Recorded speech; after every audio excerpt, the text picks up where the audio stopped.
אנשי מונטיפיורי, על הרוח היפה, אנחנו מעריכים את זה, תודה רבה.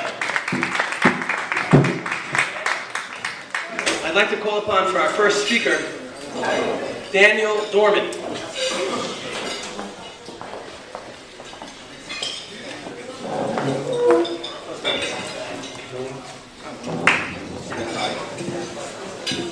Okay, so I'm going to be speaking about Vinny Davis. Okay, Vinny joined us late after being in the army, which is very good.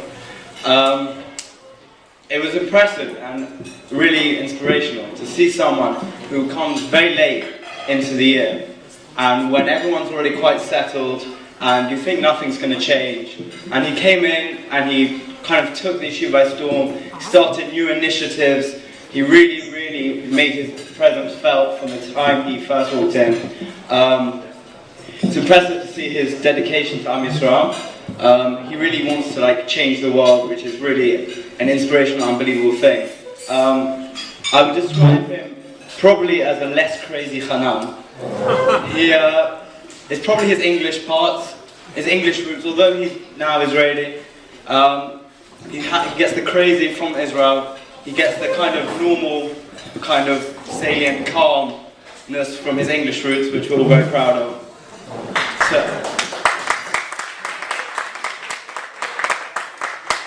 So on behalf of everyone here, and I know I speak for everyone, I would like to thank Vinny so much for everything he's done this year.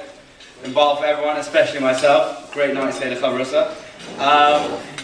And I'd like to welcome him up to receive this award, or present, or gift.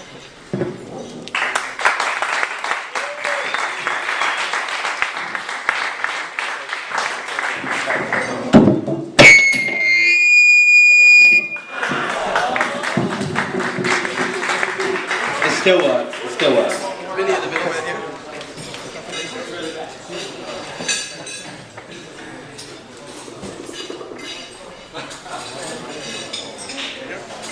I'd like to call upon Benji Harwick.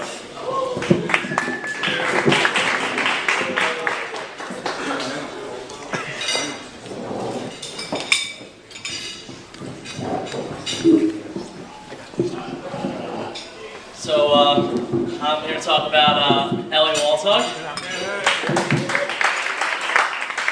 As most of you don't know, Waltog is a fellow five-towner, and he shows that, not all of them are so bad. I promise you guys. Really not so bad. They're also not all Mets fans. That's true. They're also not all Mets fans. Can't win them all. That's part of the bag. And personally, Eli has been my what's it called? Shmir Lashon Seder. Every day at 1 o'clock. We stopped Shmir Lashon about halfway through and picked up Pirkei Avos, which has been absolutely amazing. But more than that, first day I was in Yeshiva, he came up to me and he asked me if I was interested in writing Divrei Torah. And I told him I had never really thought about it. And he's like, don't worry, I'll help you out. And okay, so I said fine. And starting with Parshat Lech Lecha, we've been doing every Wednesday night. We've been preparing. I'd write my Torah on Thursday, and we'd think of ideas together, and we'd really write them. So I really thank you very much for that. My family loves them. My friends, I think, love them if they read them. And I really appreciate that, so thank you, Eli. But on a more general note, as a madrich, Eli is always prepared for everything. He loves to help, and he doesn't ask for anything in return.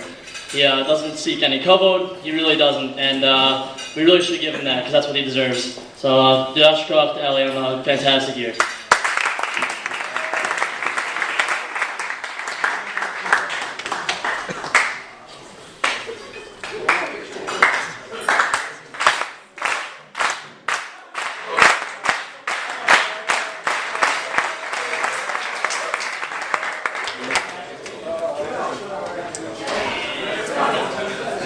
I'd like to call upon Roni Sugarman.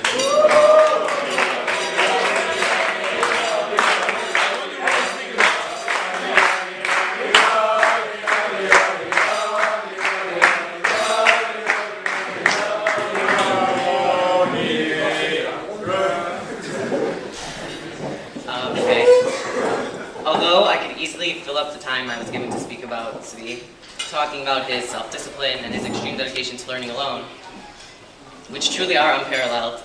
I want to speak about his role that he played this year as a madrech as opposed to him on an individual level. Even though honestly those two aspects go hand in hand. If I had to choose one word to describe Tzvi this year, I would describe him as a giver. Even though that also doesn't adequately describe what he did, for he did more than just give, he gave selflessly and willingly without expecting to receive anything back in return. I mean, after all, he did take a year hiatus from his goal to finish Shas, which my sources tell me he could have finished by Purim, to learn with all of Shana Aleph. He literally filled up every free moment he had in his schedule to give out one-on-one chavrusa slots. He even, at one point, every morning he tried waking up early at 6:30 just to learn with one chavrusa of his. Just to give him more time. And of course, he did all this happily with a smile on his face, not expecting to receive, not making you feel like you were a burden of any sort. Despite all this, it genuinely bothered him and still bothers him that he wasn't able to learn or at least give a slot to all of Shana Aleph. And though that may technically be true, for there are only so many hours in a day, it's also not totally accurate. For although he didn't learn with everyone, he did reach them and have a major impact on just about all of Shana Aleph. With his innovative and historic vads, or his unique ability to, his unique ability with when he interacts with each person to make them feel like a million bucks, he really did build a strong kasher with just about all of Yeshiva, let alone Shana Aleph. I personally, having benefited so much from having to be here this year, not only as my madrech, but also as my personal role model, and not only as my personal role model, who I look to for guidance, but also as someone who I genuinely look to as a friend, I want to thank him. You'll never truly know the impact you have and continue to have on me, and I want to thank you on behalf of me and Shana Aleph. I wish you good luck in Mayu next year, but I know it's going to be awesome.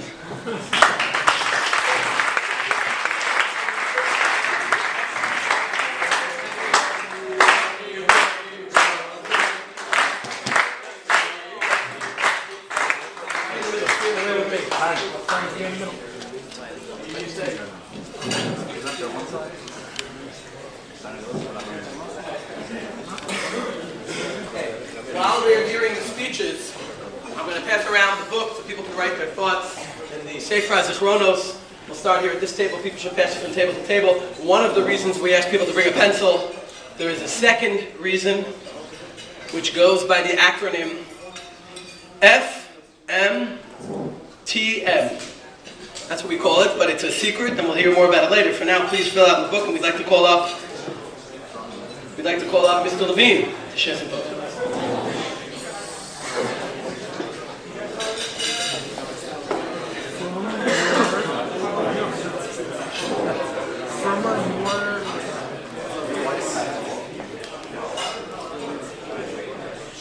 I'm here to speak about my Night Seder Shalom Yeshiva with Loey. Just real quick, there's a Gemara in Bava Kama, Samech Hamud Bet, that discusses that Rav Ami and Rav Asi went to their Rebbe, Rav Yitzchak Nafcha, and one of them said, "Teach me halacha," the other one said, "Teach me Agada." And the rabbi, Rav Yitzchak, started saying, okay, so he started teaching halacha, and then one of the rabbis was like, no, teach me Agada. And then he's like, okay, so he started teaching Agada, and the other one's like, no, teach me halacha. So he doesn't know what to do, and so he teaches them one thing that teaches them both. And at the end of the day, the Maharal says that the one thing he taught them was just looking at one piece of Torah in two different lights. And so when I read this Gemara, I was like, oh my gosh, the stomach of the Shas was at our Thursday night Chabura, and that Rav Lowy is Rav Yitzchak Nafcha. I am the guy who wants halacha, and Noam Abramovitz is the one who wants Agada. Every Thursday night we come, and Rav Lowy gives an amazing shir. It started out Hilchot Shabbos, then it was some other stuff about Kiddush, Lagas Neros, and the Mitzvah Naseh of Shabbos. And it always starts off with the halachic shir, and then he teaches like some crazy Chassidut Gematria stuff. And I know that the first part I'm like taking notes, like avid, ready to hear the halacha, and then the second part's okay, like Gematria, time to space out. Like Noah Abramowitz, like he wakes up, it's like Gematria time.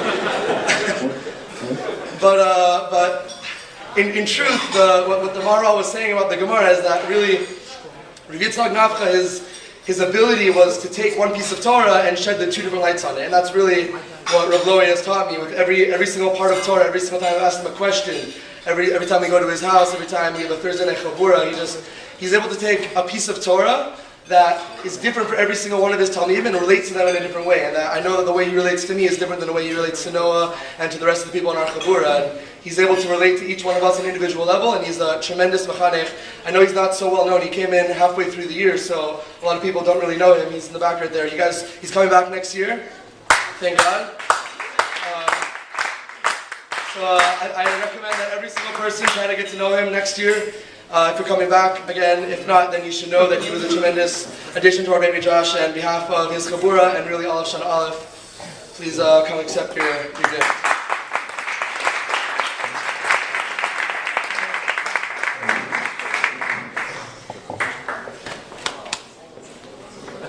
Wow. I'm in the middle. Chloe in the middle. That's right. My white shirt. Wasn't talking about really low.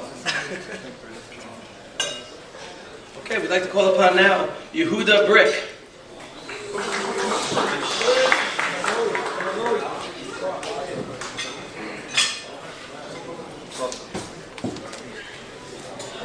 Over the course of the past year, I had the privilege of having Rav Sendik as my night skater, Shalom Meshuv, and having him give us chaburas on Thursday nights, and having him help me with my chaburas that I gave.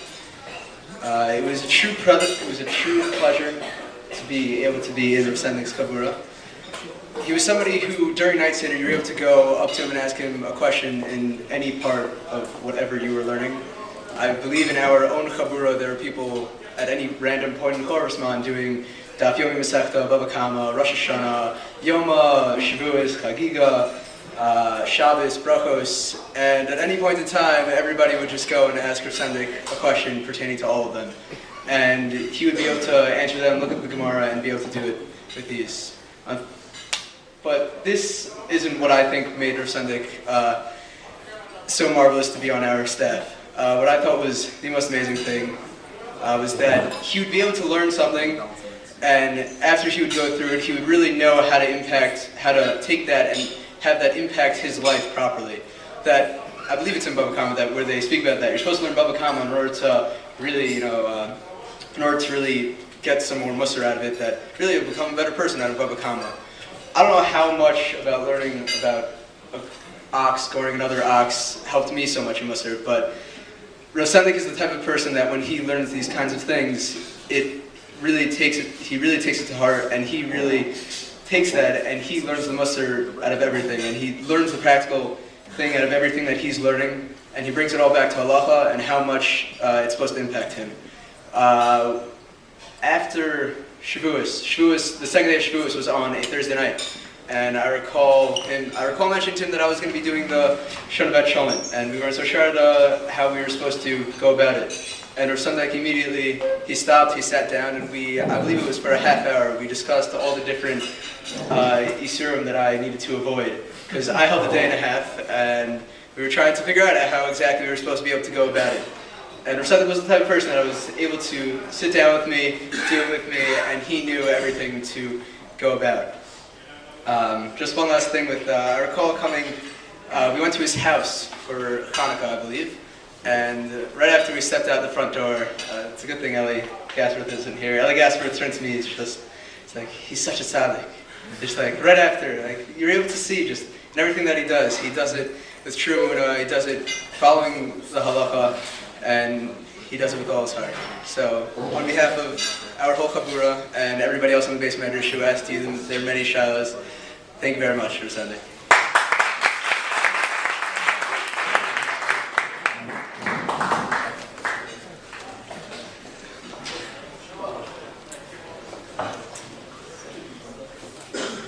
Okay, we'd like to call upon now Shmuel Summer. Shmuel who? Shmuel who?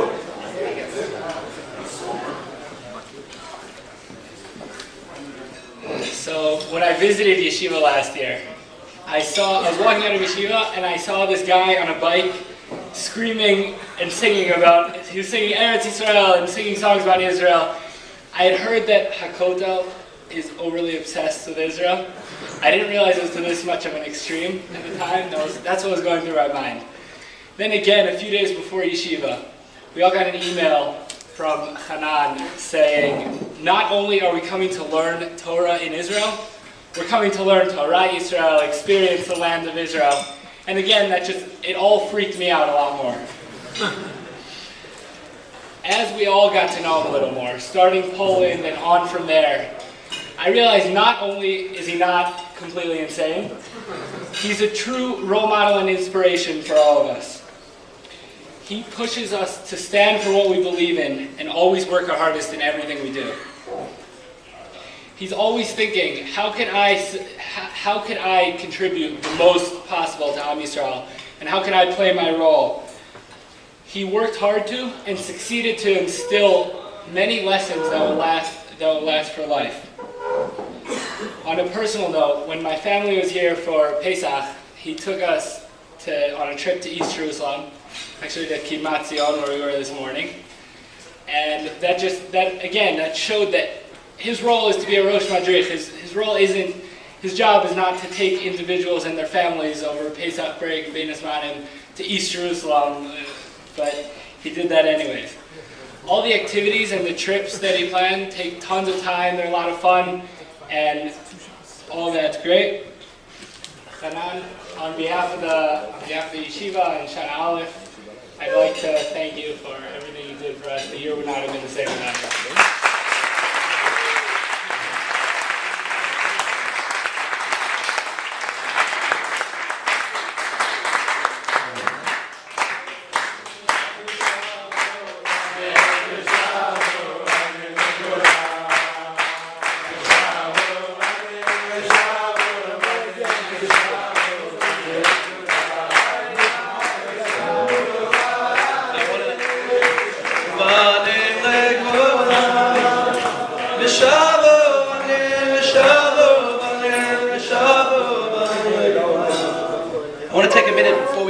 Round of speakers to thank all the people who were spoken about, the Madrichim, who really did a stupendous job this year. We talk about Bini, who, as mentioned, came Toch Kadei, and Eli throughout the year, and Tzvi, as Roni spoke about, with all the different guys, and the Meshivim, who were spoken about, and those who are not here today, Rav Loi, Rav Sendik, who's been doing it for a few years and really impacting so many Talmidim. We appreciate each of you. And now that we heard a little bit about Hanan, I really just want to take a moment to say that at the end of last year, when we were speaking to Hanan about this year, he told us that there would be times that he would need to be away, but we decided to have him as Rosh Madrichim just because of the amazing amount of power, passion, commitment, and inspiration he brings to things. And Klal Yisrael is very lucky that Hanan is going to continue working on behalf of Klal Yisrael over the next years. He's made a number of tremendously important innovations in what goes on in Yeshiva, and we look forward to those continuing and to hopefully him helping us continue them for many projects to come. Yemir Tashem soon, the beginning of the building of the Beit Mikdash, a little closer than where you had to go today. Thank you very much, Hanan.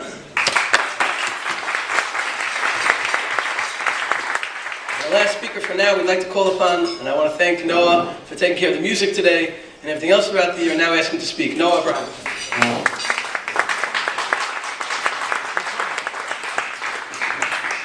I forgot to give Hanan his sefer, so I want to bring it over to Hanan. Thank you very much. Noah, come. Hammer and nails for Eretz Yisrael. Yeah, Hanan's kind of crazy. I don't really know where to start. Okay. I'd say the proof to the existence of God is Zachariah Deutsch's smile. It has the power to be Machayim Mesim. I seriously think that Zachariah Deutsch's frown could probably cure cancer. It's a shame he never does. The man is some type of superhero. I know I'm making Deutsch sound like Chuck Norris, but he's been my Chuck Norris this year. Basically, Deutsch, on the first few days of yeshiva, made me realize that this is the guy I want to learn Hasidus with. As Johnny said, Hasidus is my thing. I don't know if anybody knew that. And Deutsch and I would sit down every Monday at 3:30 until I started going back to Rav Berger's shir to receive the most Harif Musar ever. And we would sit down and learn Eish Kodesh because it's the best sefer ever. And Deutsch and I would sit and steig and talk about life. And one time Deutsch has done a lot of good things for me. he taught me a life lesson early on in the year when I was trying to decide whether I wanted to go to Hebron for Shabbat or not. Deutsch said to me, well, whatever decision you make, go with it 100%. I said, okay, great. I will not go to Hebron and I'll go with that 100%. I ended up going to Hebron and I came up back to him and I was like, you know what? But I had 100% fun on Hebron, so I guess it's okay. And Zachariah Deutsch, I don't know if any other madrich in this yeshiva has ever made a person feel like a navi. Zachariah came to me while I was during my 40 days going to the Hakotel. It's not so hard, but I did it. And Deutsch told me, sometime in the middle, he's like, no, I want you to daven for me. And I was like, okay, what's any madrich in a Hakotel davening for? It's a shidduch, right? So I go, I sit down at the Hakotel and I daven for Zachariah for a shidduch. 2 days later, I get a WhatsApp from Zachariah which says, Mazal Tov, Nava and I are engaged. And I was like, oh my God! I want to be with Shabbos. I cannot thank Zachariah enough for everything he's done for me in terms of growth, in terms of just being a great guy, in terms of making me a genuinely happier person. Thank you, Zachariah, for being the greatest madrich I could have asked for. On behalf of the Cutler Pedra and everybody else, I want you to come up here and take this sefer, because I think it's a good sefer. It probably is.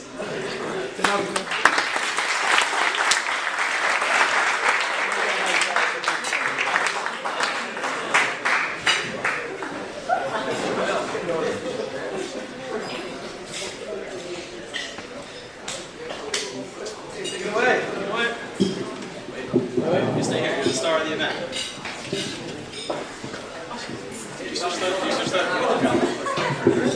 Technical difficulties!